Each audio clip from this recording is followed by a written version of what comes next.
Some of you were with us for some part of this Thanksgiving holiday weekend. And for those of you that haven't, this is a little review of what we've been doing. There were 12 different classes, each about an hour and a half.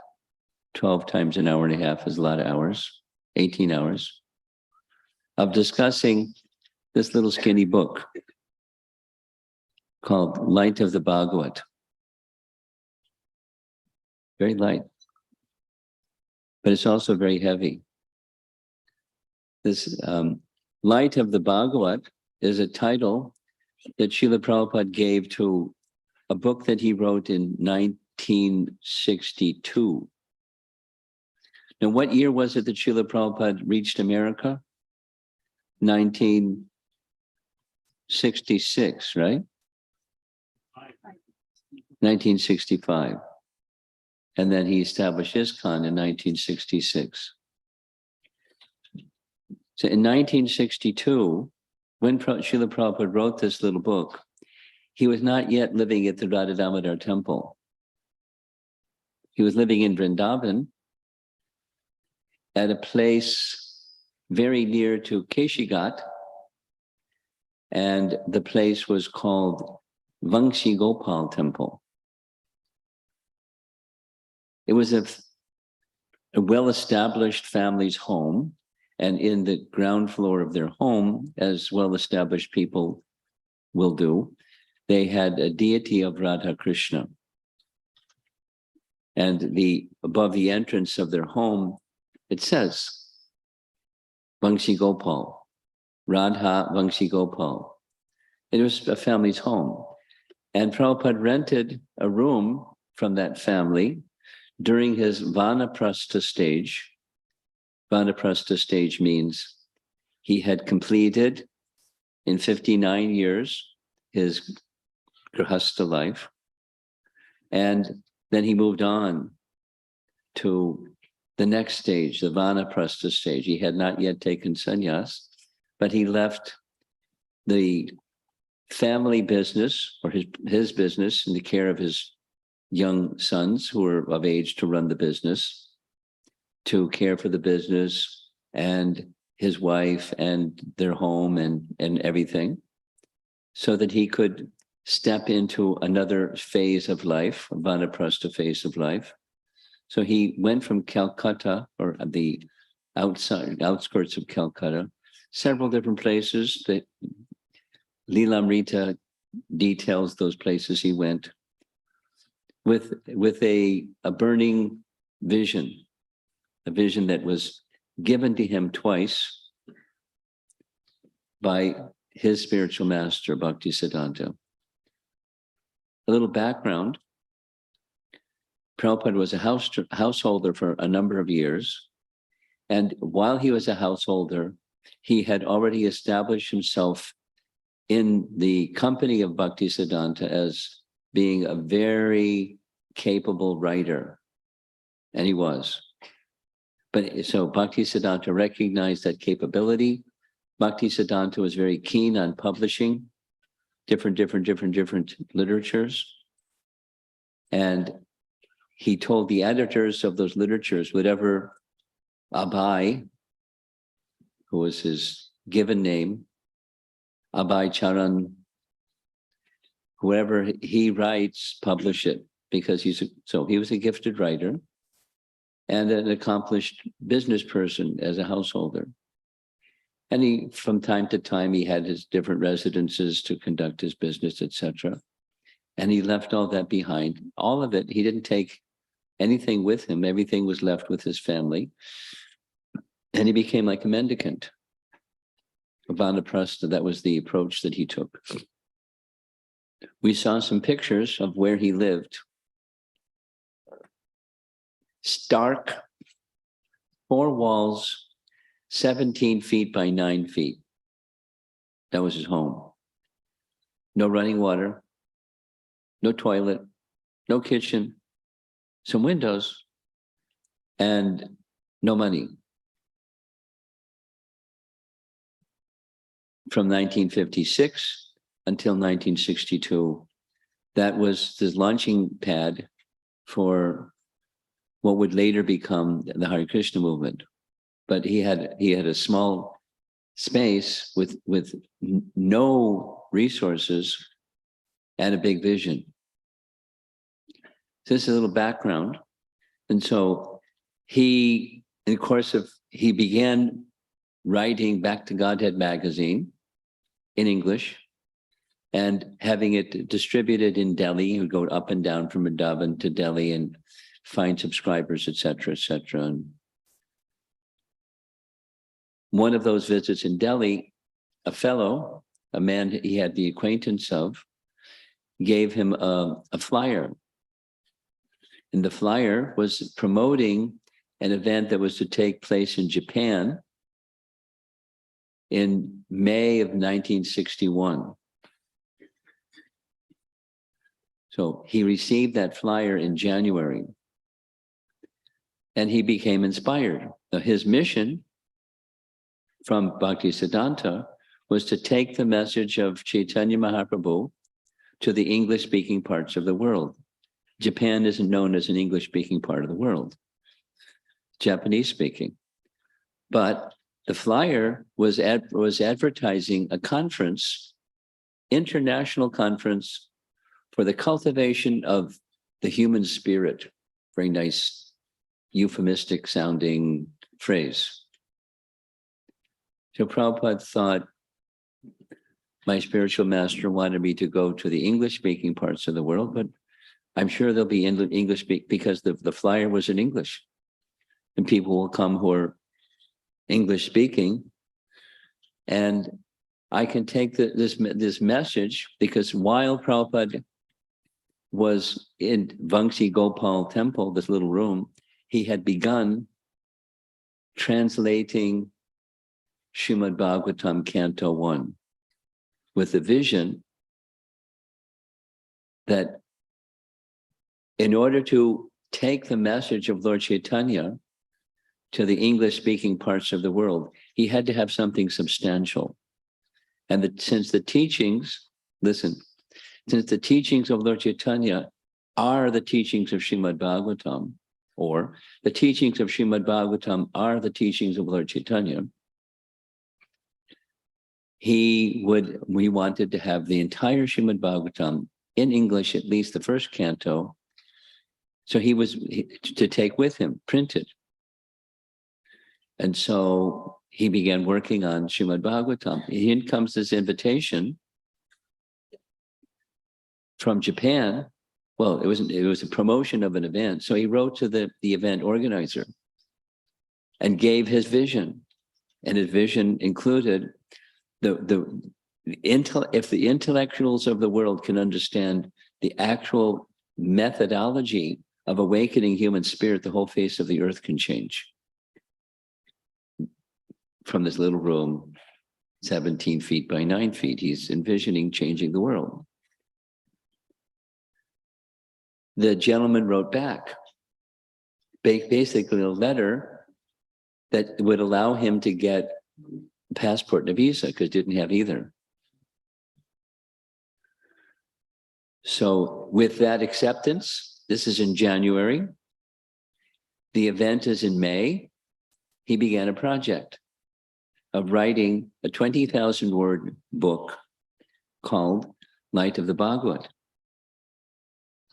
And listen to this. He understood something about people from the Far East. And people from the Far East have a tendency to understand lessons of life through nature. Understanding that cultural tendency, he decided the content of his book would be about nature. Specifically, Canto 10, Chapter 20. Canto 10, Chapter 20 comes right after Canto 10, Chapter 18, 19. And Chapter 18, 19 is Krishna's cowherd boy pastimes with the cows and the scene of Vrindavan in the summer. There's many, many, many, many beautiful descriptions of the nature and the summer. And that particular section, one day they met Pralamba, and Balaram killed Pralambasura. And that same evening, Krishna extinguished, he swallowed a whole forest fire, the second forest fire that took place in Vrindavan. And so the young boys went back and told mom and dad and all the villagers, do you know what happened today? Look. So that they started hearing what wonderful activities of Krishna, and they started guessing, maybe he's a demigod, a powerful demigod. At this age, Krishna wasn't 7 yet. We know that because the Govardhan Leela hadn't taken place. So he's 6. Think of some little boy that you know that's 6. Now, Krishna was, well developed for his age, not just, in height, his personality, his whole everything, but 6 years old. And that's where chapter 20 begins. And what chapter 20 is a description what comes after the summer season. Hot, dry summer season in Vrindavan is the rainy season. So it's a description of the rainy season and the autumn season. And it's scenes of nature, which the audience that he's writing for will appreciate. And he takes the opportunity to rewrite the verses spoken by Shukadev Goswami to Maharaj Parikshit about the rainy season and the autumn season to make access to lessons of life that he wanted to share in this book. So he was building a bridge between, transcendence and people in Japan. They were interested in nature and cultivation of the human spirit. And he went over there and spent some time with them in scenes of nature. So they would capture their attention and resonate with them, and then show them the bridge to transcendence through, through metaphor and poetry. This is like that. So that's the context of this book. The title is drawn from, as you can see on the screen up here, this is the beginning of Canto 1, Srimad Bhagavatam. First 3 chapters is the foundation of the whole Srimad Bhagavatam. The context was the sages of Naimisharanya had assembled to perform a 1,000-year sacrifice. I mean, one yajna after the next yajna after the next yajna, uninterrupted yajnas for 1,000 years, for the purpose of counteracting the age of Kali that had just begun. Because when does the age of Kali begin? As soon as Krishna departs. The Treta Yuga ends, Dwapara Yuga ends, Dwapara Yuga ends, yes, and Kali Yuga begins. Shortly thereafter, there's a little juncture in between. So they wanted to do something. So we're going to do a yajna. And they saw in their midst was a wonderful sage. Sutta Goswami had just heard the entire Srimad Bhagavatam, its first narration, from Shukadev Goswami to Maharaj Parikshit. So they wanted to hear Srimad Bhagavatam from him. But the way that they got to hear Srimad Bhagavatam from him was by asking questions. The whole format of the Puranic literature is questions, answers. A sadhu gives the answers, an inquisitive person asks the questions. So they asked 6 questions in chapter 1. And one of those questions, the 6th question, was a real good one. Now that Krishna has departed, while Krishna was present, he was upholding and protecting religious principles, but Krishna's gone.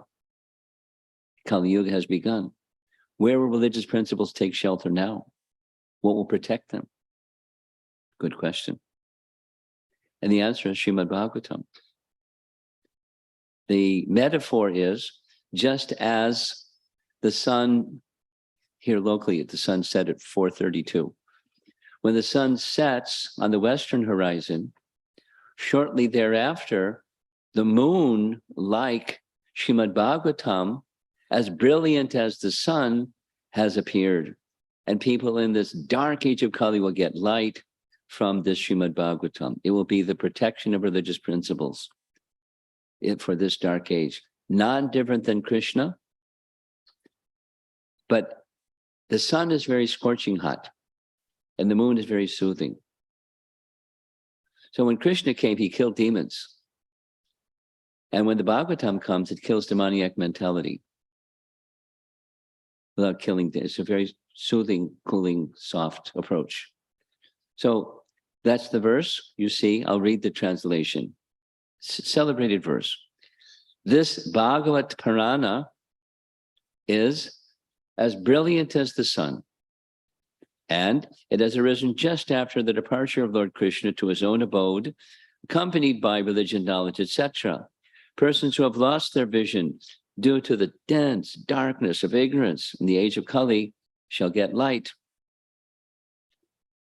from this Purana, and thus the title, Light of the Bhagavat. Light of the Bhagavat. So Prabhupada is giving, in this little skinny book, 18,000 verses, concisely spoken. And that's what we spent 16 hours, 18 hours discussing over the weekend. So I'm not going to, if you want, you can, all these classes are recorded, you can get the video of it. But what I'm going to do is just give you a picture of Canto 10, Chapter 20, is a description of the monsoon and autumn season in Vrindavan. Now you notice that the art here is Oriental art. And the reason is, when Prabhupada wrote this 20,000 word book, he made a request of the event organizer. He had a vision. And he wanted this book to be published. He wanted the man to arrange for a local artist, Oriental artist, to make paintings. He gave description of 50 paintings that he wanted the man to arrange. And he wanted the man to have them blown up into posters that could be set up around where the conference was going to be held, so people could get a visual picture of what's in the book. So you're going to see some art like this. We saw a lot of it this weekend. So what happened was, unfortunately, Prabhupada didn't have any money. He couldn't afford the printing of the book. He couldn't afford he got a visa and a passport, but he couldn't get an air ticket. Didn't have money. And there's a description in Lilamrita who he went to. 80 different people, including the vice president of India, Dr. Radhakrishnan. And this department and that department and this wealthy person and people that, his message was, I want to showcase to the world the wisdom and culture of India. No money, no airfare, he didn't go. The book wasn't published till 23 years later. In a trunk, the manuscript was found. 23 years later, 8 years after Prabhupada's departure, they found the manuscript, the unpublished manuscript. And because it was intended for Japan, they gave the manuscript to the China BBT, put it in good hands. Tamal Krishna Maharaj can get anything done. And based in Hong Kong for 1 year, he had this celebrated lady, an award-winning artist from mainland China, come to him once a month. He was the art director, she was the artist, and Prabhupada was the visionary for what he wanted, the 50 different paintings. And this is one of them. And the book that hopefully they'll reprint it, has, it's not such clear reproductions, color reproductions of this art. So what I want to do is take you through a description of the rainy season or monsoon season and the autumn seasons in Vrindavan. And it's a little journey. I think you're going to like it. There's a recording of Kavi Karnapur's description of the rainy season and the autumn season and what it was like in Vrindavan at that time. Who's Kavi Karnapur anyway? Kavi Karnapur, little history. Kavi Karnapur was the son of Shivananda Sain. Who's Shivananda Sain? Shivananda Sain was the elder senior person who oversaw all the devotees from Navadvip, from West Bengal, who wanted to go see Lord Chaitanya every year in Puri for Rath Yatra. It took a month with 350 people, that's a lot of people, by foot, going all the way from West Bengal to Puri and crossing rivers, accommodation, meals for that many people every day for a month, and crossing places where there were dacoits and different governments and paying taxes, and it's a little mobile army for a month. And Shivananda Sain was in charge. He took care of everybody's everything. It was really good. One year he went with his wife, who was pregnant, and Lord Chaitanya named their child before he was born. He said, call him Puridas. Some years later, he was born. He was a little baby. And the little baby saw Lord Chaitanya's foot, and he reached out and grabbed his foot and started sucking his toe. That's mercy. And everyone went, Hari Bol, Hari Bol. Lord Chaitanya initiated him. There wasn't a yagya, the first initiation yagya, but he initiated him in the chanting of the holy name. This is Kavi Karnapur. So one time Lord Chaitanya said, chant. The little boy was silent. He just, asked him again. I was able to make tigers and lions in the forest of Jharkhand chant, and I can't get this little boy to chant. And Swarup Damodar said, it's because you gave him this mantra, and a mantra is not uttered aloud, and so he's not saying his mantra for that reason. That's my understanding.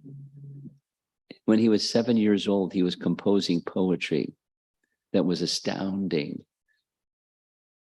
He was then, his name was changed from Puridas to Kavi Karnapur. Kavi Karnapur. So that's what he became known as. When he was 14, he wrote his first book, Kavi Karnapur, glorifying Lord Chaitanya. Very, very wonderful verses. So poetic Kavi. Karnapur is we're going to hear his description of the rainy season. I think you're going to like it. The narrator, it's a lady's voice with some nice flute music in the background. And it's Shruti Russell. Some of you younger generation people may know Mukunda, celebrated kirtanier in Chicago area. His mother is the temple president of the temple in the suburbs out there, just like this place. She's a temple president. He's her son, and his wife is the narrator. And it's Kavi Karnapur's description of the rainy season. Is to get you in the mood of what the background of Light of the Bhagavata is. It's a description of the rainy season, Canto 10, Chapter 20. Are we ready for the video?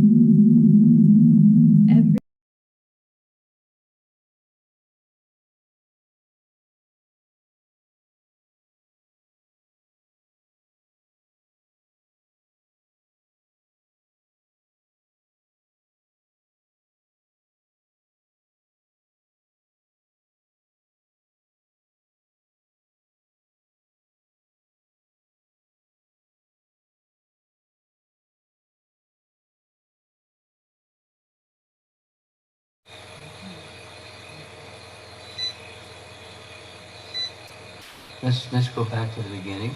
Until the rain Let's go back to the stops. beginning. Let's go back to the beginning. Now.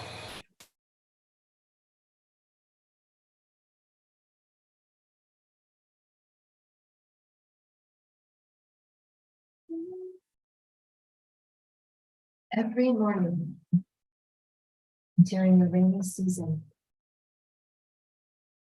Krishna remains inside with his parents, and the cows stay in the Goshala until the rain stops. And Krishna reciprocates with his parents by allowing them to cuddle and caress him. However, as soon as the sky clears, he runs to collect the cows and proceeds to the forest, along with Balram and the other boys.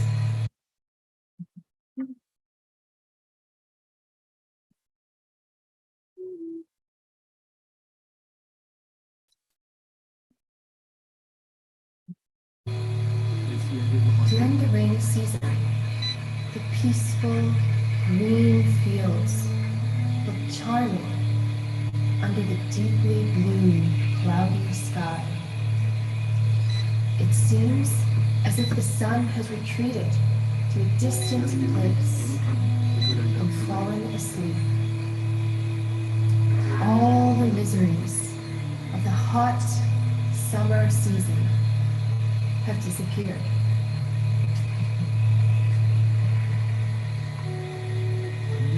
Krishna and the boys see the beauty of the forest as if personifying the goddess of the rainy season.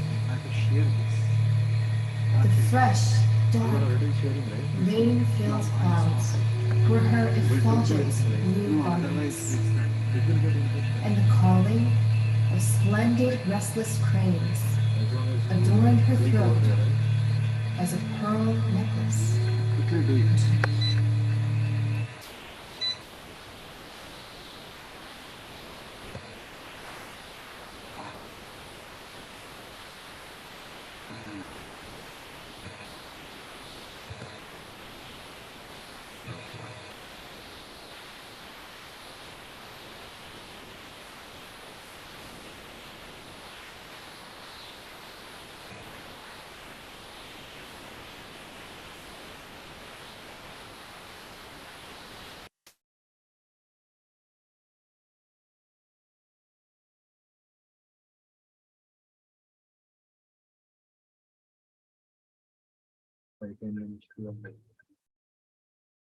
Take two.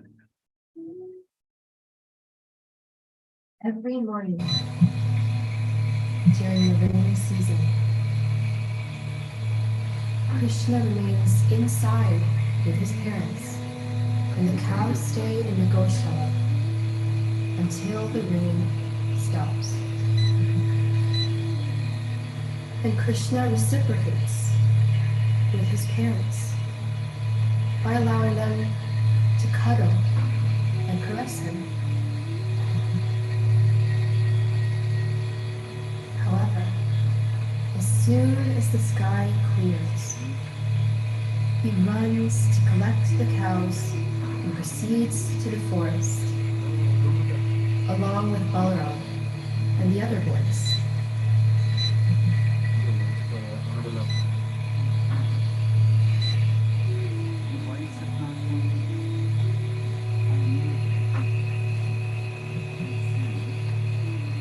During the rainy season, the peaceful green fields look charming under the deeply blue, cloudy sky. It seems as if the sun has retreated to a distant place and fallen asleep. All the miseries of the hot summer season have disappeared.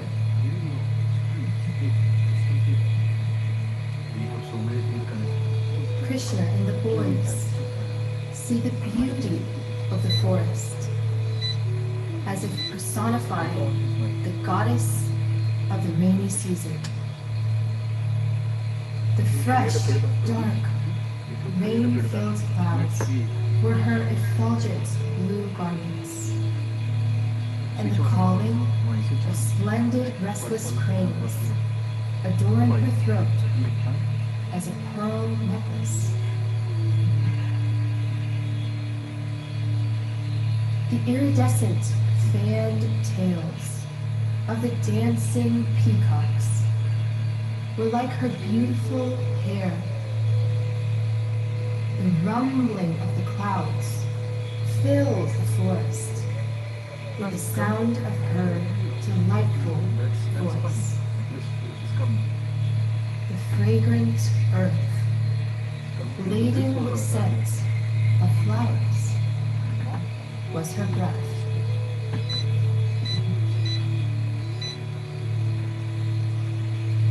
In the form of tiny raindrops, her gentle face was moistened with tears as she waited eagerly to present Krishna with fragrant garlands made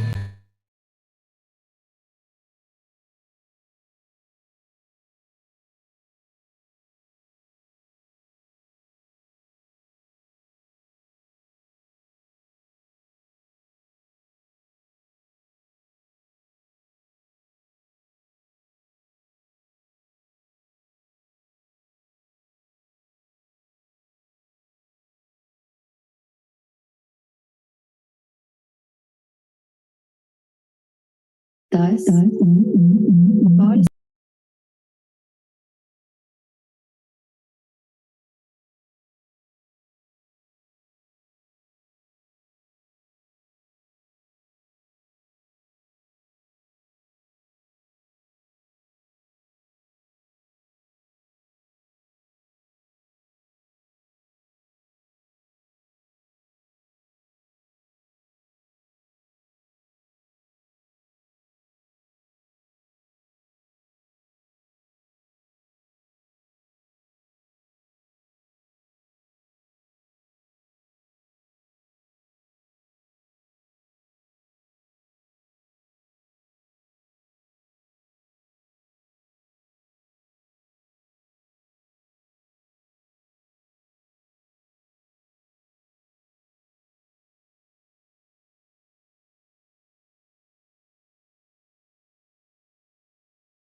and mooing. The cows assembled around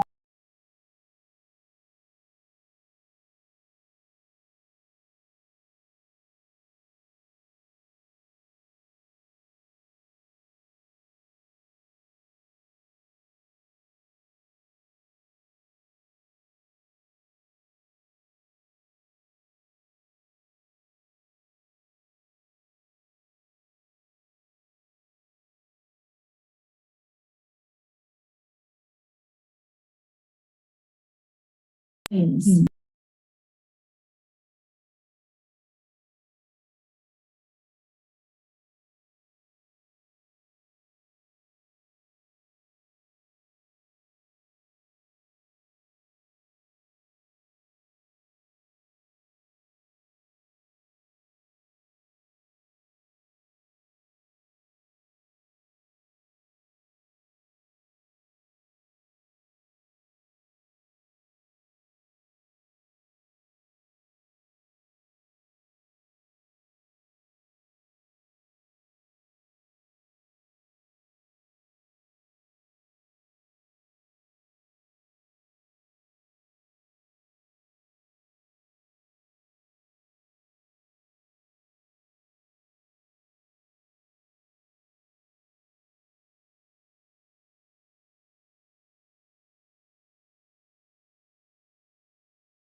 the mood of the rainy season, and then following the rainy season, the autumn season, which is his perspective or his appreciation of Canto 10, Chapter 20. Now, Srila Prabhupada had a mission to bring the message of Srimad Bhagavatam, the message of Lord Chaitanya. And so within this book, it's that same mood, same time, but he's taking the imagery of the rainy season and using poetic language that lessons about life can be learned through nature. Wonderful, wonderful composition. The rainy season, we know there's 4 months of the rainy season, and the last of them just passed. That was Kartik. And you go back the 4 months by name: Shravan, Bhadra, Ashvina, and Kartik. So that's the rainy season. And during the first month, the Shravan month, there's a festival in Vrindavan called the Tej Festival. So I'm going to narrate to you not a cowherd boy pastime, but a Radha Krishna pastime that takes place during the rainy season. And as you can see on the screen here, Tej is the 3rd day of the bright fortnight of the 1st month of the monsoon season. So the month of Shravan. So that it starts with a full moon, and then it wanes down to a dark moon, and then it starts to wax up to the full moon again. So the bright fortnight, the 3rd day of the bright fortnight of the 1st month of the rainy season.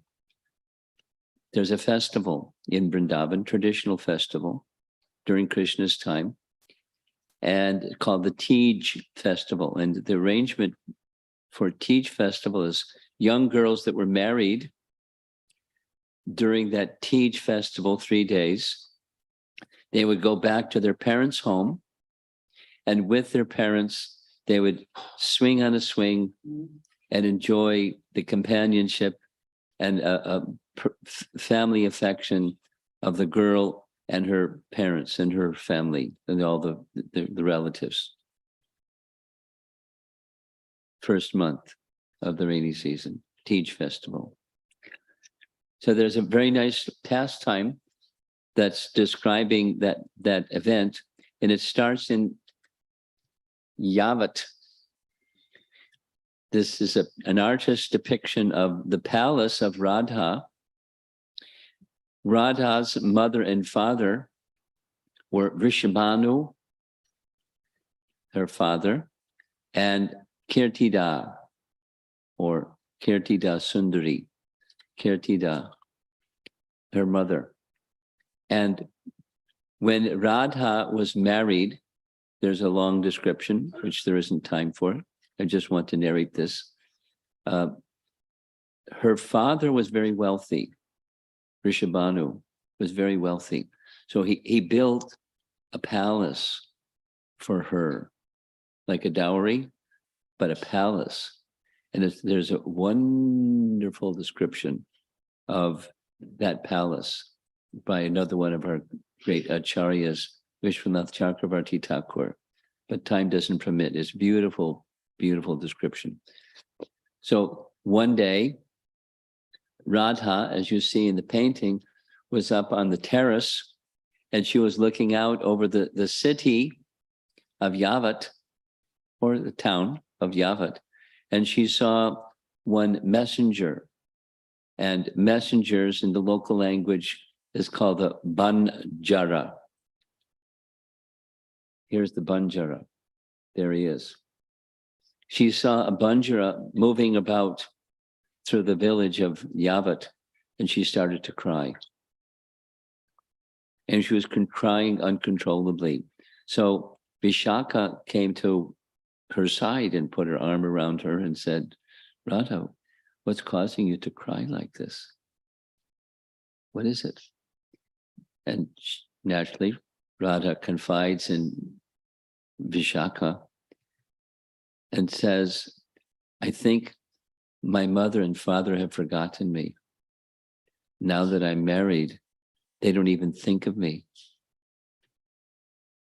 It's the Tej festival time, and I haven't received an invitation from my family to come back to Varsana. I love Varsana very much. I love my father and my mother, and I miss my brother also.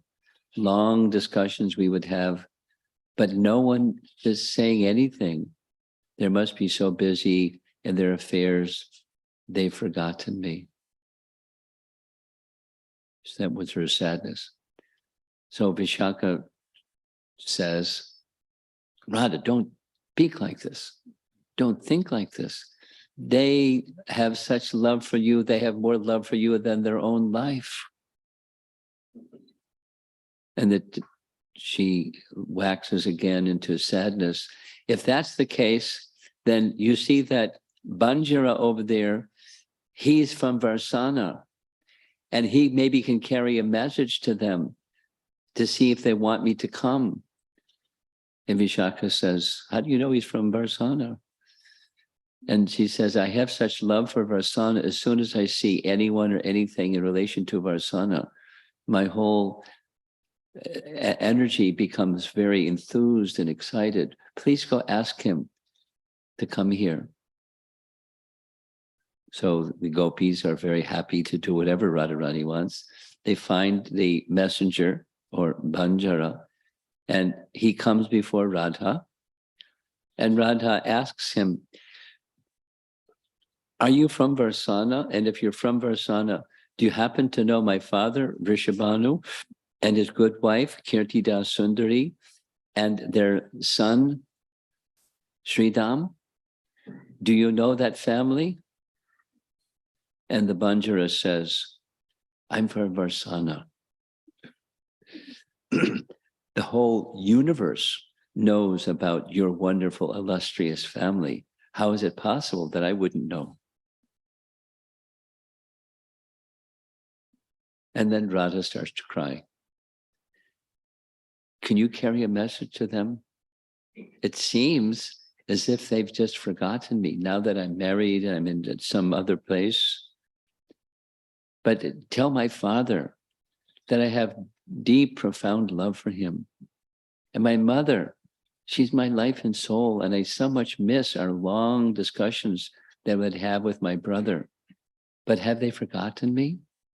Are they even concerned? Do they want me to come for the Tej festival? And the Banjara stands up and is ready to run. He says, I will run right now to Varsana and deliver your message. And I'm sure very soon they'll come quickly and invite you to the Tej festival.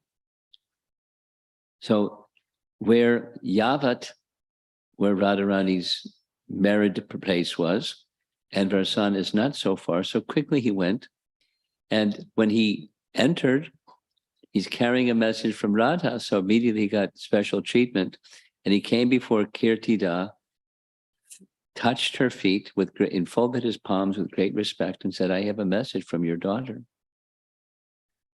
Your daughter is wishing very much to come join you for the Tej festival. It's part of our tradition here in Vrindavan. And she hasn't received an invitation from you. And she's wondering if you've even forgotten her. And now she's feeling like in a prison in her in-laws' home, but it's a palace made by her father. So Kirtida becomes very emotional. She immediately makes an arrangement for a chariot to take her son to Yavat, loaded with gifts for her and nice cooked food for her and a warm family invitation for Radha. And when Sridham finally makes it to Yavat, Radharani sees the chariot. She recognizes it's the family chariot. She sees Sridham get down. She comes running from the palace, embraces her brother, and greets him very warmly. And she does her cooking, expert cooking for her brother. Her brother extends this warmest possible invitation. And the next obstacle, Jatila, Kutila, and Abhimanyu. And so Radha is being invited by her brother to come for this annual Tej festival. They can't say no, but they're suspicious and what's going on, kind of a response. But they let her go. And quickly, Radharani is taken in Sridham's chariot, along with many of her gopi friends. And there's a wonderful scene where, once again, Radharani is received by her mother and her father and her brother and all of the extended family and all the servants and everybody. She is recognized as the queen of Vrindavan, although she's the daughter of the queen, the king and queen. She's a celebrity amongst the Brijvasis and certainly amongst the residents of Arsana.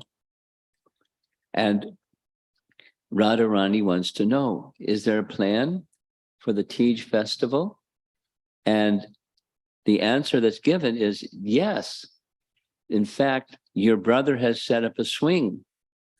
Let us go at once to Prem Sarovar. Where's Prem Sarovar? It's not far. It's very close to Varsana. Here's what Prem Sarovar looks like today. Probably looked a little different 5,000 years ago. But there's a swing that Sridham has set up. So let's go at once. Then there's a break. It's like this is a drama. And the scene changes. And the scene changes where Krishna has received word that Radha has gone to Varsana with her gopi friends to participate in the Tej festival. So Krishna turns to Madhu Mangal and says, Madhu, you're the most elevated, learned Brahmin in all of Vrindavan. So surely you must have a nice idea of how I can have some pastimes and enjoy activities with Radharani here in Varsana. So Madhu Mangal is very pleased to hear him being appreciated like that. And Madhu Mangal says, I have a friend, a cowherd boy friend, who just got married yesterday. And it's the tradition in Varsana for the young girl who's newly married to go take the blessings of Srimati Radharani for her new marriage. So let's go to her family. So when the word comes to the mother of the girl that Madhu Mangal's friend recently married, the mother says to the daughter, don't even look at him. I've heard that he steals the hearts and the minds of all young girls in Vrindavan. Don't even look at him. But she looks at him out of the corner of her veil and she faints, just seeing the beauty of Krishna. And her mother is in big anxiety, what to do. They get the doctor. Madhu Mangal whispers something in Krishna's ear, who smiles. Madhu Mangal's got a plan B. And the plan B is he tells Krishna, who knows how to, with the help of Vrindadevi, have many different disguises. So Krishna disguises himself as the young girl that just got married. And he speaks in a high voice that sounds like the young girl that just got married, to go meet the mother-in-law. So the boys, this is Madhu Mangal's friend, the mother of Madhu Mangal's friend. And so Krishna's there with Madhu Mangal, Krishna looking like, dressed up like a young girl that just got married to her son. And Madhu Mangal says, let us go. It's part of our tradition here in Varsana that we go to where Radharani is and seek Radharani's blessings for your daughter-in-law's well-being in her marriage. So the mother-in-law and the daughter-in-law and Madhu Mangal go to Prem Sarovar. And the mother-in-law introduces her daughter-in-law to Radha, but the daughter-in-law is Krishna, so Krishna's got his head covered, or her head covered. And the mother-in-law says, go ahead, touch her feet and seek her blessings. So Krishna touches her feet and touches the feet of all the gopis. And the mother-in-law speaks and says, please give your blessings to my new daughter-in-law. She was just married yesterday. And it's a tradition in our village. We seek your blessings. Radharani said, she has my full blessings. Can you ask your daughter-in-law to remove her veil so that I can see her beautiful face and offer some blessings to her directly? But Krishna doesn't want to remove his veil, especially in front of the mother-in-law. So he doesn't. And Radha says, she's very shy. This is a very good quality. That's okay. Why don't you come and sit next to me on the swing and we'll swing together. So Krishna, dressed up as this newly married girl, they're walking together towards the swing. And Radharani is asking the new girl many questions about her life and background and things. She doesn't answer. And Radharani considers she's very shy. That's okay, very shy. So they're sitting together on the swing. And as they're sitting together on the swing, the gopis start to push the swing. And Radha and Krishna are on the swing together, and they're swinging together, and somehow, by the influence of Purnamasi, the swing goes really high, unusually high, for loving exchange reasons. Purnamasi's coordinator of Krishna's pastimes like this. So the gopi, who is Krishna, says, I'm really afraid. I'm really afraid. Cling to me very tightly. I'm very afraid. And the gopis hear this female voice saying like this, and they chastise. Who are you? By her mercy, you're on the swing, and now you're giving her instructions. You better stop this, or you're in big trouble. Krishna smiles. He continued to swing very high, and he forcibly embraces Radha. They stop the swing, and they're ready to let Krishna have it. But his flute falls out. And when his flute falls out, then they realize this is a whole deception. Radharani becomes very angry. In her sulky, man mood, she goes off to a distance. Krishna tries to placate her anger. Nothing works. Lalita tries, doesn't work. So they have a little discussion what to do. And it's a really nice, the pastime is about to end. But Krishna gets an instruction. This is right from the pastime itself. Spoken by Lalita. As a river takes shelter of two banks, as a flower takes shelter of two leaves, as a child takes shelter of two parents, and as rain takes shelter of two dark clouds, in the same way, Krishna, you must take shelter of Sri Radha's two lotus feet by joining your two palms together and, while shedding tears, apologize to her from your two lotus eyes. So Krishna agrees.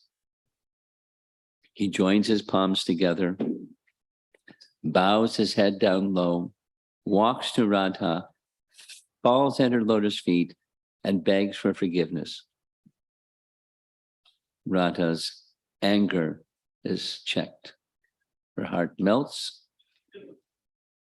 to see the Lord of the three worlds, who is her lover, asking for forgiveness. While embracing Krishna, she says to him, "Let us make this monsoon season successful and swing together now on that kadamba tree where the cuckoo sings the songs of our meetings, where peacocks dance looking at your hair, thinking it's a dark cloud, and where bumblebees hover around us, making an umbrella over our heads." And so this is a painting of the two, Radha and the young gopi, and the next painting is Krishna's falling at Radharani's lotus feet. Another nice painting of Radharani's lotus feet. And another nice painting of Radharani's lotus feet. There's the bumblebee at her feet. And here's one I just received about a week ago. These are the marks at the bottom of Radharani's lotus feet. You can see her ankle ornaments and even her petticoat hanging down under her sari. Krishna took Radharani's lotus feet, placed his head on her feet, asked for forgiveness. And of course, Radharani broke her anger. And together they were swinging on the swing together during the Tej festival for 3 days. And then Radharani had to return back to Yavat. So that's a Radha Krishna pastime during the rainy season. The third day of the waning moon, the bright fortnight in the month of Shravan.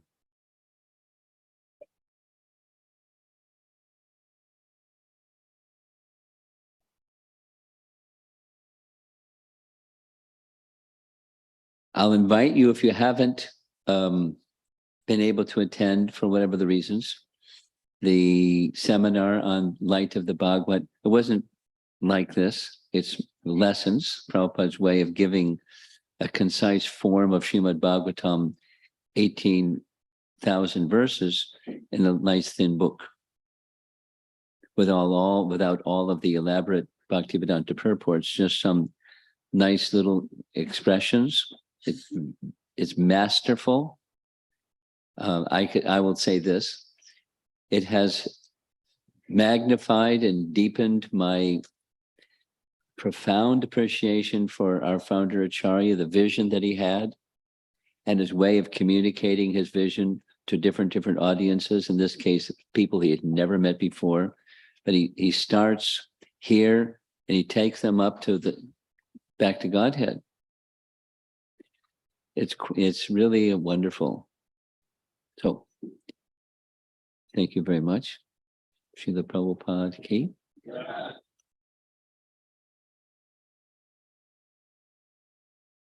Hit the light. Light switch, please.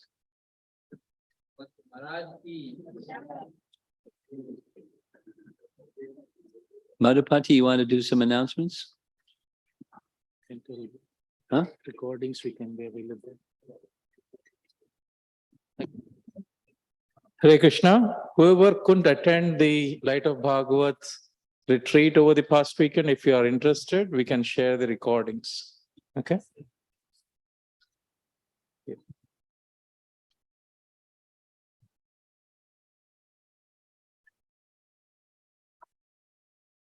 Hare Krishna. So I'd like to thank His Holiness Ganapati Maharaj with a loud Haribol, Haribol, Haribol. I just attended today's session and I really missed the earlier classes, and I'm sure we'll